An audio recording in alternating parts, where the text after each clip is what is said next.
डकारे, खाने में अरुचि, पेट में जलन, गैस, एसिडिटी, कहीं ये सब कुछ आपको इशारा तो नहीं कर रहा कि कहीं तो कुछ तो पेट में गड़बड़ है? क्या ये भी हो सकता है कि आपका लिवर सही तरीके से काम नहीं कर रहा हो? अरे अरे घबराइए मत। हाजमा रिलेटेड, लिवर रिलेटेड प्रॉब्लम से आप बेहद ही आसानी से निजात पा सकते हैं। कैसे? चलिए जानते हैं हमारे मशहूर हकीम खुर्शीद मुराद साहब से। चलिए इनका स्वागत करते हैं। हकीम साहब, आपका बहुत बहुत शुक्रिया, आप हमारे स्टूडियो में आए। ये आपका बहुत बहुत शुक्रिया। आज हम वेदांत में बात करने वाले हैं लिवर रिलेटेड प्रॉब्लम्स के बारे में। तो अगर आप भी लिवर रिलेटेड किसी प्रॉब्लम से जूझ रहे हैं और समाधान जानना चाहते हैं तो हमें कांटेक्ट कर सकते हैं। आप हकीम साहब से कांटेक्ट कर सकते हैं। हमारे कांटेक्ट डिटेल्स आपकी स्क्रीन पे फ्लैश हो रहे हैं। हकीम साहब, आगे बढ़ते हुए सबसे पहले जानना चाहेंगे कि लिवर रिलेटेड प्रॉब्लम्स बहुत कॉमन हो चुकी है, इस पर आप थोड़ा रोशनी डालें। देखिए, लीवर की बहुत सी प्रॉब्लम खुद भी हैं और कुछ हम लोग पैदा करते हैं। अब लीवर के अंदर ये है कि अगर हम जितना भी हेल्दी खाना खाएंगे, लीवर हमारा उतना ही प्रोटेक्ट रहेगा और जितना हम उसको टाइम से डाइजेस्ट करेंगे उतना टाइमली वो काम करता रहेगा। लीवर एक तरह से सारे जूसेस बनाने का काम करता है जी। हमारे खाने के अंदर, उसको पचाने में, उसको खून बनाने में, हमारे पूरे बॉडी को नरिशमेंट देने में, हर अंग को हर चीज़ देने में लीवर का हाथ है जी। कि हमें हड्डियाँ मजबूत करनी है तो लीवर है, हमें खून बनाना है तो लीवर है, हमें फैट बननी है तो लीवर है, हमारे पेट के अंदर खाना हजम हो वो लीवर है। सब चीज़ों से लीवर एक तरह, इसको वाइटल ऑर्गन कहते हैं। अब लीवर से क्या है कि हर चीज़ पचने में भी आती है। अब जैसे आप खाना खा रही हैं, जब तक वो पचाएंगी नहीं आपके शरीर में जान नहीं आएगी। पुरानी कहावत है कि अगर लीवर सही है तो आप चटनी रोटी खाएंगी, खून बनेगा, ताकत आएगी जी। और लीवर को सबसे ज़्यादा जो डैमेज करता है वो है खाली पेट जी।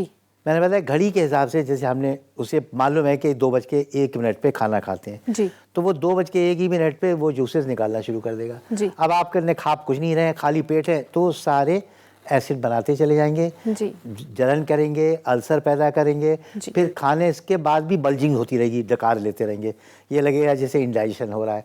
सूला विंड पाइप को अल्सर कर देगा, जलन कर देगा, और ईसोफेजाइटिस जो खाना है आपका वो सारा का सारा रिफ्लेक्स करने लगेगा। उसको कहते हैं रिफ्लेक्स ईसोफेजाइटिस, मतलब खाना जो है अपच करके ऊपर आ जाता है। इसी तरह मैदे के अंदर, स्टमक के अंदर पाइलोरिक वाल्व होता है जी, जिसको इंस्फिक्टर्स कहते हैं जी। वो खाने को पचाने के लिए जूसेस फेंकता है। अब खाली पेट आप जब रहते हैं तो वो इंस्फिक्टर्स ऊपर को तेजाब फेंकता है जी, कि खाना आया हुआ है उसको पचाए। तो वो इंस्पेक्टर्स जब खाना ऊपर को भेजते हैं तो वो रिफ्लेक्स करने लगता है जी, और पूरा खाना, किसी की तो सोते सोते नाक में आ जाता है। बहुत सौ को गला जो खराब होता है वो भी एसिड की वजह से होता है। अगर आप या आपका कोई अपना लीवर की प्रॉब्लम से पीड़ित है और आप उससे निजात पाना चाहते हैं तो आप हकीम साहब से कांटेक्ट कर सकते हैं। वेदांत की पूरी टीम आपकी मदद के लिए तत्पर है। हमारे कांटेक्ट डिटेल्स आपके स्क्रीन पे फ्लैश हो रहे हैं। हकीम साहब, कहा जाता है कि अल्कोहल पीने से लिवर इफेक्ट होता है। खैर, ये बात हम बोलते हैं, समझाते हैं, सबको रोकते भी हैं, लेकिन किस तरह से वो नहीं पता है। इस बारे में आप हमें जानकारी दीजिए। जब अगर आप कुछ खा लेती हैं तो ये अल्कोहल उसको डाइजेस्ट करती है एक सर्टेन लिमिटेड क्वांटिटी के अंदर, 5 से 15 ml। अगर 15 से एक्सेस आप करेंगे तो लीवर के अंदर इतनी ज़्यादा एनर्जी पैदा हो जाती है कि उसमें सिरोसिस होना का शुरू हो जाता है।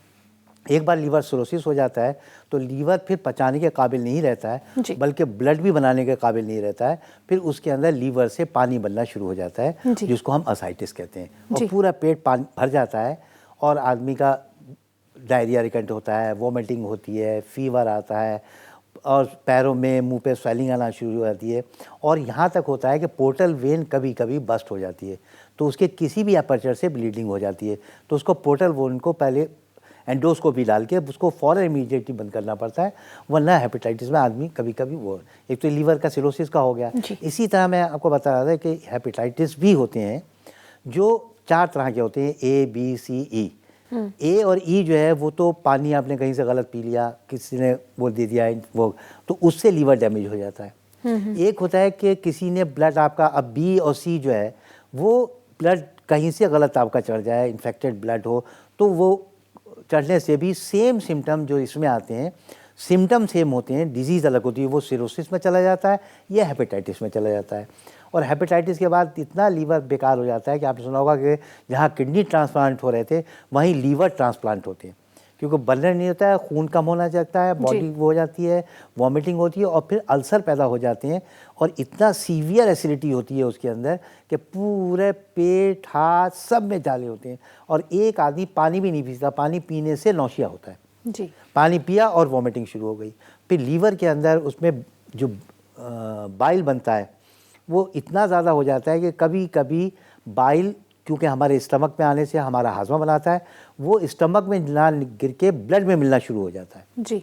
उससे जॉइंटिस पैदा हो जाती है। अब जॉइंटिस के फिर एक अपने सिम्टम अलग से हो जाते हैं कि उसके यूरिन पीला हो जाता है, आंखें पीली हो जाती हैं। तो लीवर सिर्फ उसका एक शराब जो है इतनी सी करने से इतना डैमेज होता है। हकीम साहब, अगर बात करें गाल ब्लैडर की, तो अगर गाल ब्लैडर इफेक्ट होता है तो किस तरह की प्रॉब्लम्स हो सकती हैं? देखिए, गाल ब्लैडर इफेक्ट होने में एक तो ये कि इन्फेक्शस होता है गाल ब्लैडर, कि इन्फेक्शन आ गया, एक में ये गाल ब्लैडर में स्वेलिंग आ गई और एक ये होता है कि गाल ब्लैडर में स्टोन ही पड़ जाते हैं जी। तो सब में क्या होता है कि इन्फेक्शन के अंदर स्वेलिंग की वजह से परेशानी होती है, इसमें बाइल ना आने की परेशानी है। तो सबके सिम्टम ज़्यादातर एक ही होते हैं क्योंकि गाल ब्लैडर से जो रिलीज़ होता है वो रिलीज़ होना बंद होने लगता है जी। तो एक तो पेन स्टमक से लेके पूरे रिब्स में जाता है, जहाँ ऑयली खाना खाया और फिर इतना शूटिंग पेन होता है कि बगैर वॉमिटिंग के रुकता नहीं है। अब गाल ब्लैडर में क्या होता है कि जो मल्टीपल गाल स्टोन होते हैं, छोटे छोटे छोटे छोटे बहुत से कंकड़ एक साथ आके बन जाते हैं, वो बिल्कुल चोक कर देते हैं कॉमन बाइल डक्ट को।